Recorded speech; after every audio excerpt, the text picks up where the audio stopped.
Hello દોસ્તો આજે આપણે વાત કરશું સ્કિન ઇન ધ ગેમ વિશે। સ્કિન ઇન ધ ગેમ એટલે કે શું મિત્રો?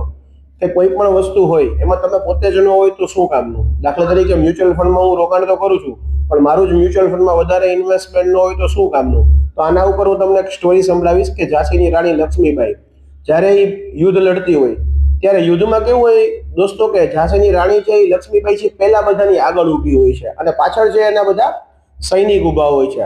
જનરલી કેવું હોય છે કે સૈનિક છે એ બધા આગળ હોય અને જે રાજા હોય છે એ પાછળ હોય છે, પણ ઝાંસીની રાણીમાં શું હોય છે મિત્રો કે પહેલા એ પોતે આગળ ઊભી હોય છે અને સૈનિક છે એ પાછળ ઊભા હોય છે। તો થાય કેવું મિત્રો કે સૈનિકનું મનોબળ છે એ એની મેળે વધી જાય છે, કારણ કે ઝાંસીની રાણી પોતે આગળ ઊભા છે એટલે કાલ સવારે કાંઈ પણ થશે તો પહેલા ઝાંસીની રાણીને થશે। તો આને કહેવાય મિત્રો સ્કિન ઇન ધ ગેમ।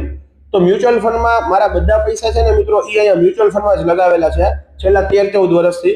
તો આને કહેવાય સ્કિન ઇન ધ ગેમ, એટલે કે મારા બધા પૈસા છે ને મિત્રો અહીંયા જ લગાવેલા છે। જો તમારી પાસે લાંબા ગાળાનો સમય હોય તો મ્યુચ્યુઅલ ફંડમાં જે વેલ્થ ક્રિએટ થશે ને મિત્રો એ કોઈ જગ્યાએ વેલ્થ ક્રિએટ નહીં થઈ શકે। Mutual fund investment R subject to market risk.